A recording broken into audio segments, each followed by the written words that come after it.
भाई अंधकार कहीं जाके चीन जापान में छुपता है क्या? नहीं गुरुजी।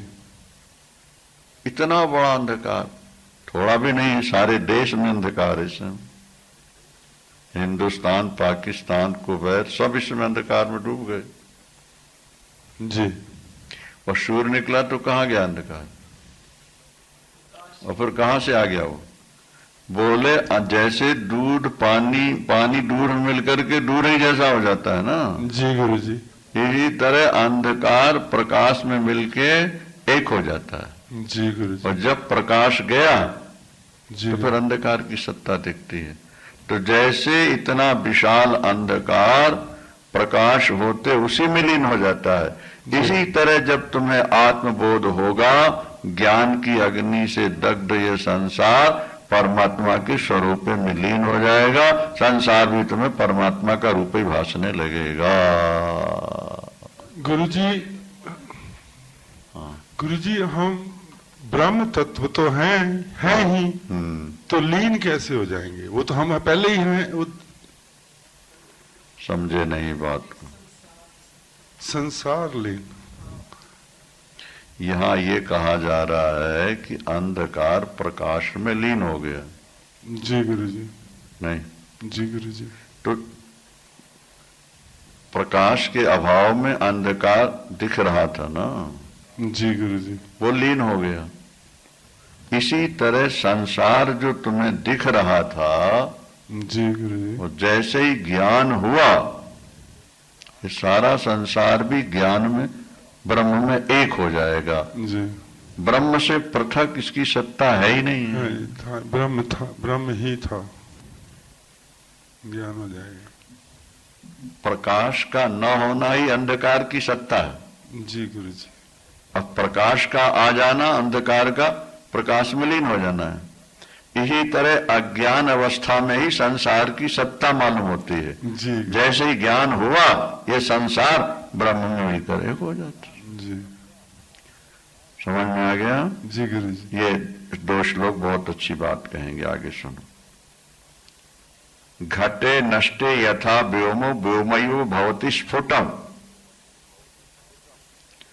घटे नष्टे यथा व्योमो व्योमैवो भवति स्फुटम। घड़े के नष्ट होने पर जैसे घटाकाश महाकाश ही हो जाता है, जी गुरुजी। इसी तरह शरीर की उपाधि के नष्ट होते ही ये सब ब्रह्म तत्व में लीन हो जाता है। कल बताया। ठीक है जी गुरुजी। आगे सुनो। क्षीरम क्षीरे यथा क्षिप्तम, तैलम तैले जलम जले। दूध में दूध डाल दिया, जी। हाँ, जी। तेल में तेल डाल दिया, जल में जल डाल दिया, तो संयुक्तम एकता में आती। दोनों एक हो गए कि नहीं हो गए? दूध में दूध, जल में जल, और तेल में तेल, तो दो सत्ता रहेगी कि एक ही हो जाएगी? गुरुजी रहेगी तो एक पर बढ़ जाएगी। बढ़ जाएगी। हाँ, ब्रह्म तो बढ़ता घटता नहीं है, पर दूध तो बढ़ जाएगा, तेल बढ़ जाएगा। इससे पहले भी बताया था आपको कि दृष्टांत एक देशी होता है। जी।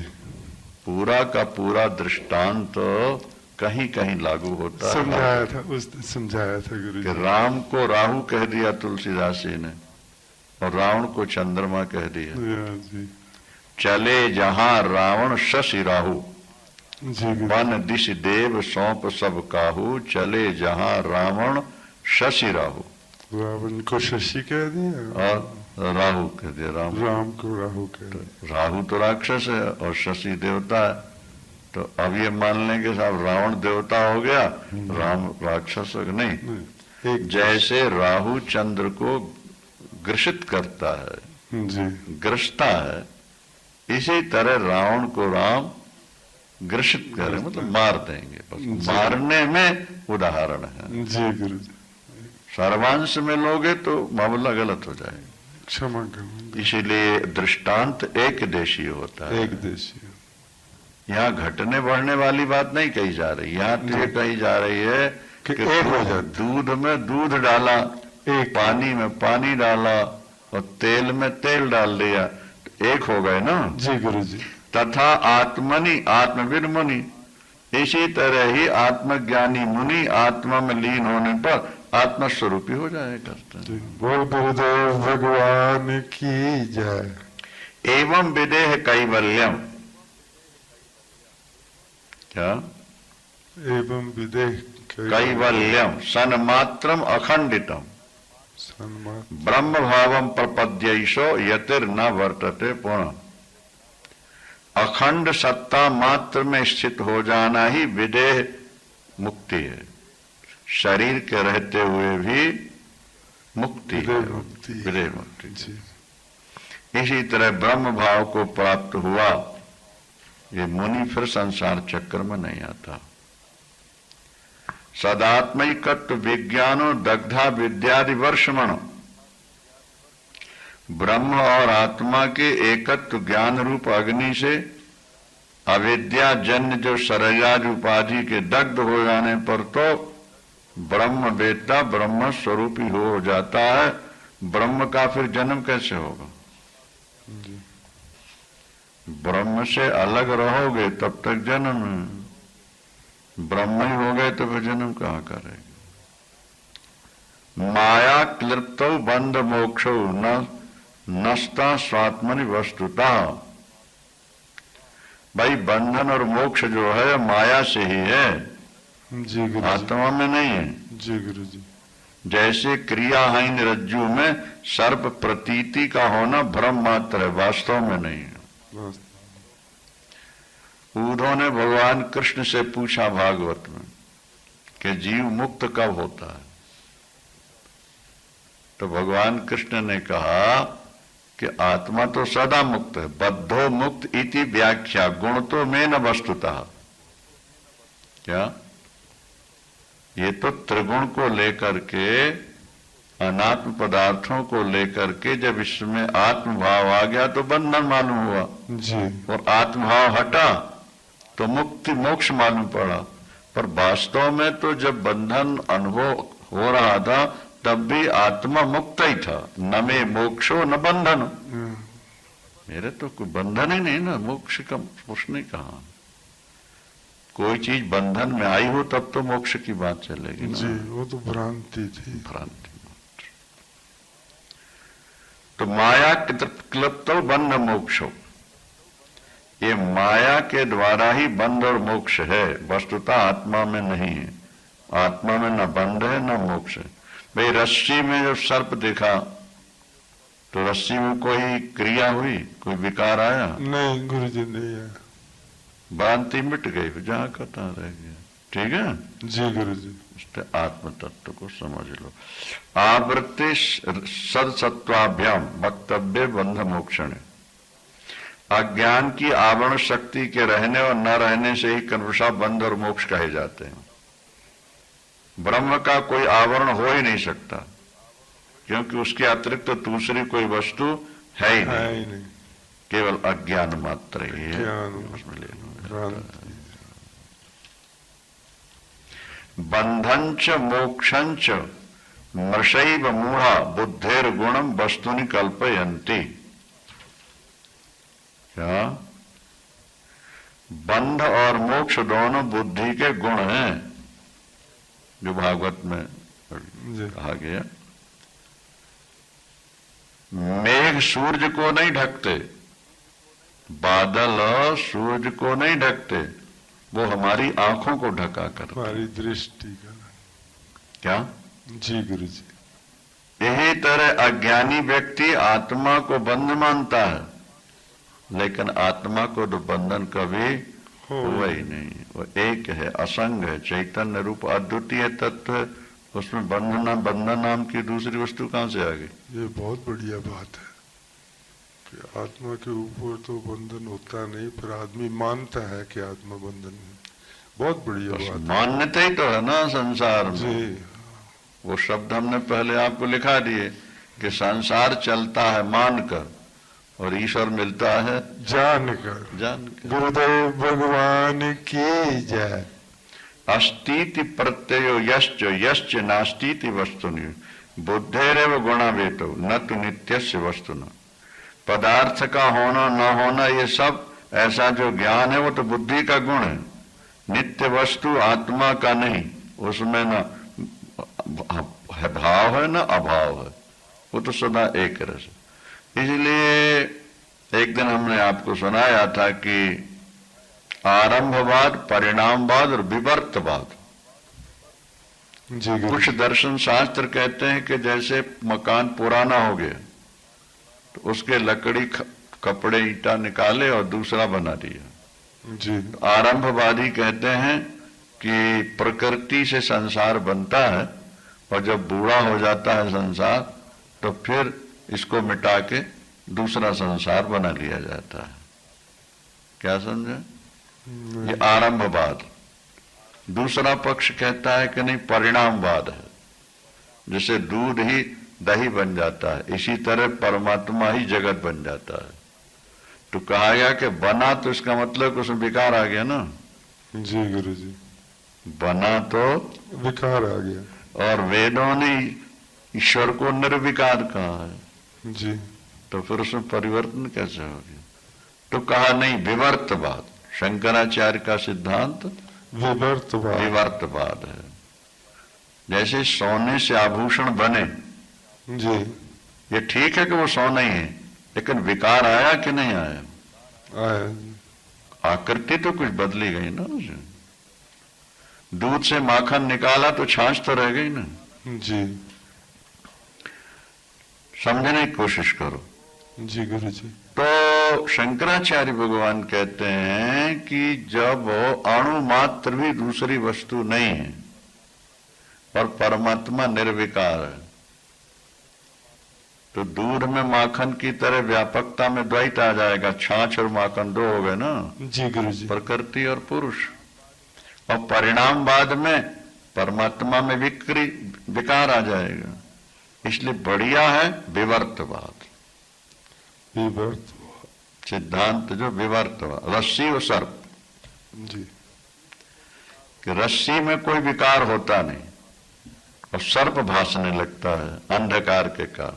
यही तरह ईश्वर में कोई विकार होता नहीं, अज्ञान के कारण संसार भासने लगता है और जैसे अज्ञान हटा शुद्ध ब्रह्म का ब्रह्म रह जाता। क्या? केवल ब्रह्म है, बाकी सब भ्रांति है। ब्रह्म के अलावा बाकी सब भ्रम है, ये बहुत अच्छी बात है। इसलिए आत्मा में बंध और मोक्ष दोनों माया से कल्पित हैं, वस्तुता नहीं है। क्योंकि आकाश के समान निरवय, निष्क्रिय, शांत, निर्मल, निरंजन और अद्वितीय परम तत्व में क्या संसार की कल्पना भी कैसे हो सकती है? बंध और मोक्ष की कल्पना भी कैसे हो? अब 75 आ गया, 75। जी गुरु जी। ये सबसे ऊंची स्थिति है। क्या? ना निरोधो न चोत्पत्ति, ना संसार का प्रलय होता है न उत्पत्ति होती, न बंधन है न मोक्ष है, न कोई साधक है न कोई मुमुक्षु है और न कोई मुक्त है। मूल तत्व जहां का था ज्यों का त्यों बना हुआ है। जैसे स्वप्न खामोखा भ्रम डाल देता है, इसी तरह अज्ञान ने डाल रखा है। उस अज्ञान ने ही संसार की कल्पना करा दी है। मूल में कुछ भी नहीं, न उत्पत्ति है न प्रलय है, न बंध है न मोक्ष है, न कोई मुमुक्षु है न कोई मुक्त है। ये परमार्थ है, परम तत्व का बोध। इसके बारे सोचते ही क्यों हो? दुकान दिमाग क्यों लगाते हो? समझ लो कुछ है ही नहीं, केवल ब्रह्म हो। मैं केवल ब्रह्म हूं, बस उसी में डूब, उसी चिंता, भरंगी कीड़ा की तरह तुम वही हो जाओगे। जी गुरु जी। संसार तो बोले है तो रहने दो, उससे अपना क्या बिगड़ता है? संसार अज्ञानी की दृष्टि में है, उसको रहने दो। क्या समझे? जी गुरु जी। अज्ञानी की दृष्टि में संसार है, रहने दो। जी गुरु जी। तुम्हें से क्या करना? तुम तो सिर्फ एक ही भाव बनाओ कि ये संसार है ही नहीं, हुआ ही नहीं। बंध्या पुत्र की तरह संसार है ही नहीं, जी। आकाश पुष्प की तरह संसार है ही नहीं। है ही नहीं। तो दिख क्या रहा है? बोले वही तत्व है, उसी रूप में भास रहा है।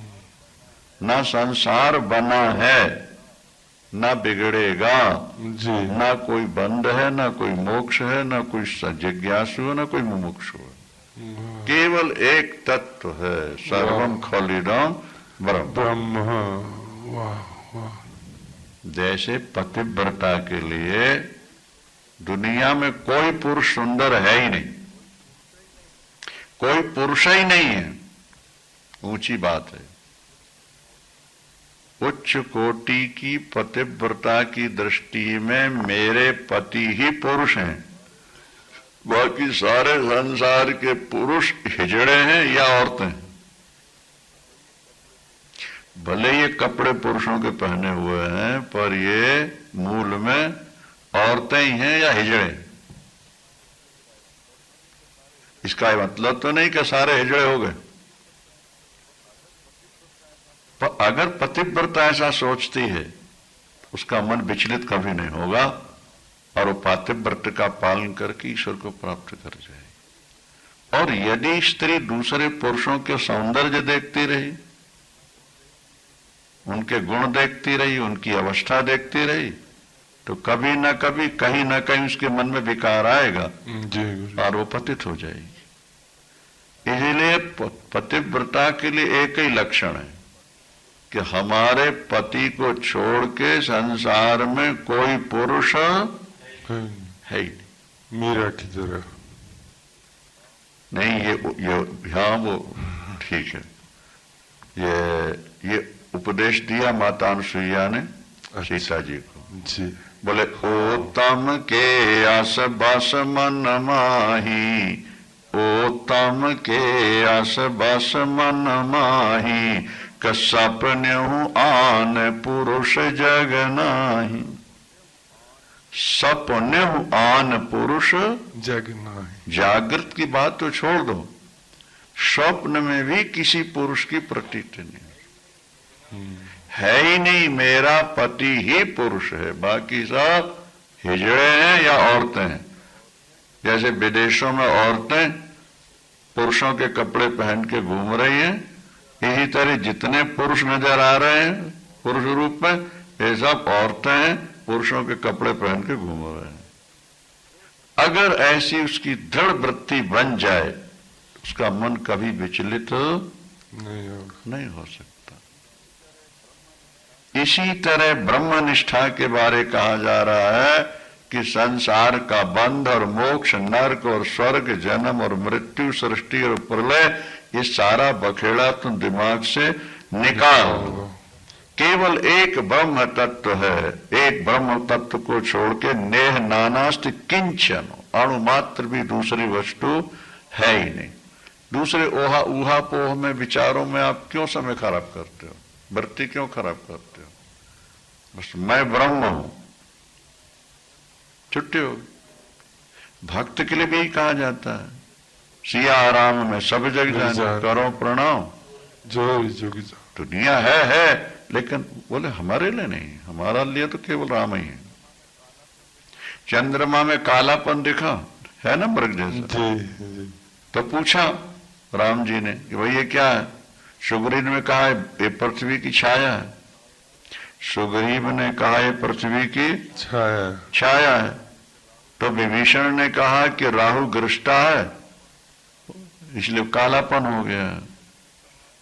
तो अंगद ने कहा कि रति का मुख बनाने के लिए चंद्रमा का सार निकाला ब्रह्मा ने, तो छिद्र हो गया, तो नीला आकाश दिखाई दे रहा है। तो भगवान राम उन्हीं के स्वर में स्वर मिला के कहने लगे कि नहीं नहीं, समुद्र से जहर निकला, समुद्र से चंद्र निकला। तो चंद्र और जहर ये भाई है। तो चंद्रमा ने जहर को अपने हृदय में बसा लिया, भाई को। ये काला निशान है और बिरही लोगों को जलाता रहता है। हनुमंतलाल तुम बताओ क्या है? हनुमंतलाल ने कहा, प्रभु चंद्रमा आपका दास है, निरंतर आपका चिंतन करता है, आपकी सांवली सलोनी मूर्ति है तो उसमें नजर आ रही है सरकार, और कुछ है ही नहीं। अरे अरे राम जी ने बोल पवन सुत हनुमान की जय। अब चंद्रमा में क्या है? 10 प्रकार की बात सोचने के बजाय अपनी बात सोच लो, भगवान बैठे हुए, छुट्टी हो गई नहीं हुई। तो संसार के बारे में ऊहापोह मत करो, तर्क वितर्क मत करो, एक वृत्ति बना लो। क्या? अद्वैत तत्व को छोड़कर कुछ न हुआ है न होगा, है ही नहीं कुछ। है दुनिया, उसको छोड़ दो तुम, अगर मुक्ति चाहते हो। अगर पतिव्रता ने यह सोचा कोई पुरुष नहीं, जिसका मतलब सारे पुरुष स्त्री तो नहीं हो गए, लेकिन पतिव्रता का धर्म निभ गया ना, और वो सीधे बैकुंठ चली गई। यही तरह तुम सोचो कि दुनिया है ही नहीं, सृष्टि बनी नहीं, कोई बंध नहीं, कोई मोक्ष नहीं, कोई जिज्ञासु नहीं, कोई मुमुक्षु नहीं, केवल एक सत्ता सत्ता है, सत्ता सत्ता है, सच्चित आनंदमयी एक सत्ता है, और वही मेरा स्वरूप है। एक डूब जाओगे, चिंतन करते करते भृंगी कीड़ा की तरह तद्रूप हो जाओगे। वृंदावन गुरुदेव भगवान की जय। अंत में गुरुदेव बड़े भावुक हो गए ये कहते कहते, हे बेटा, कलयुग के दोषों से रहित, कामना शून्य तुझ मुमुक्षु को मैंने अपने पुत्र के समान समझकर बार बार सकल शास्त्र का शिरोमणि जो गुप्त सिद्धांत था तेरे सामने प्रकट कर दिया। क्या? स्वसुत बद असक्त्वाम भावयित्वा मुमुक्षुम। स्वसुत बद, तुझे अपना पुत्र जैसा मानकर, जैसे पिता अपनी सारी संपत्ति पुत्र को दे देता है, मैंने समस्त शास्त्रों का शिरोमणि जो ज्ञान मोक्ष का, वो तुझे दे दिया है, इसको तू संभाल, तेरा कल्याण हो जाएगा। बस इतना सुनते ही शिष्य गुरु के चरणों में गिर गए। इति श्रुत्वा गुरोर वाक्यम 77 कितना? 7 जी गुरु जी। इति श्रुत्वा गुरोर वाक्यम, गुरु के वचन सुनते ही परश्रयण कृतानति, नम्रता से गुरु चरणों में प्रणाम किया, उनकी आज्ञा ली गुरु की, और बंधन मुक्त होकर के विचरने लगे। गुरु भी सदानंद में डूबे हुए, क्या आनंद समुद्र में डूबे हुए, पृथ्वी को पवित्र करते हुए विचरण करने लगे। बोल गुरुदेव भगवान की जय। बोल जगत गुरु आदि शंकराचार्य भगवान की जय। आप अनुबंध चतुष्टय की बात करते हैं।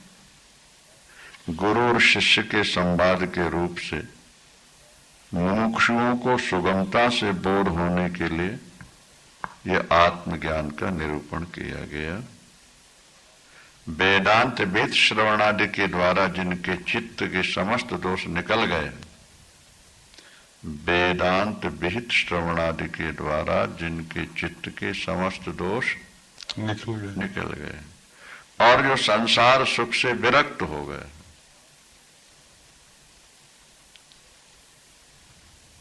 विरक्त हो गए, शांत चित्त, श्रुति रहस्य के रसिक, मोक्षकामी, ऐसे यति लोग इस हितकारी उपदेश का आदर करें, इसे ग्रहण करके अपना भविष्य बना लें। अंतिम श्लोक।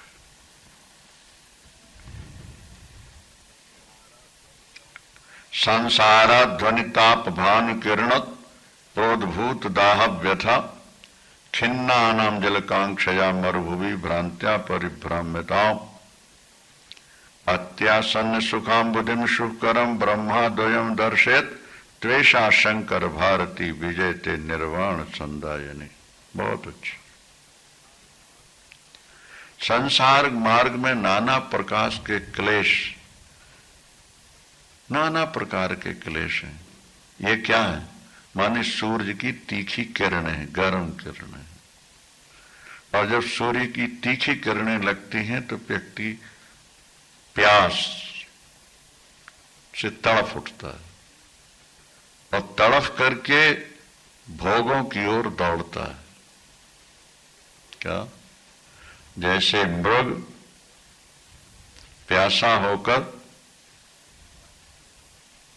रेगिस्तान की ओर दौड़ता है, वहां तो जल है ही नहीं। जी गुरु जी। इसी तरह भोगों में अखंड शांति तो है ही नहीं, और ये जीव दौड़ा दौड़ा दौड़ा, लेकिन भगवान शंकराचार्य ने उसको रोका और कहा तू सुख पाने के लिए कहां दौड़? ये अमृत वर्षा है, आप ध्यान तो दो। जब अपन यहाँ प्रथम दिन चले थे तो बूंदें पड़ी थी कुछ, तो जल की वर्षा हुई थी, बूंदें पड़ी थी। मैंने कहा था देखो अमृत वर्षा होगी, और जब पूर्णाहुति हो रही है तो अमृत वर्षा हो रही है। कुरुक्षेत्र की गीता में भी तो मैं वहीं था गुरु जी। तो फिर वर्षा क्यों कह रहे हो? अमृत, अमृत वर्षा। इसका मतलब है कि तुम्हारे भोले बाबा ये कह रहे हैं कि ये अमृत है, इसको ग्रहण कर लोगे तो बेड़ा पार हो जाएगा तुम्हारा। वो शंकर भगवान की जय। प्रसंग चल रहा था कि संसार मार्ग में नाना क्लेश रूपी सूरज की किरणों से जो दाह उत्पन्न हुआ, उससे पीड़ित होकर मरुस्थल की ओर जल की इच्छा से भागने वाले थके मांदे पुरुषों के लिए आदि शंकराचार्य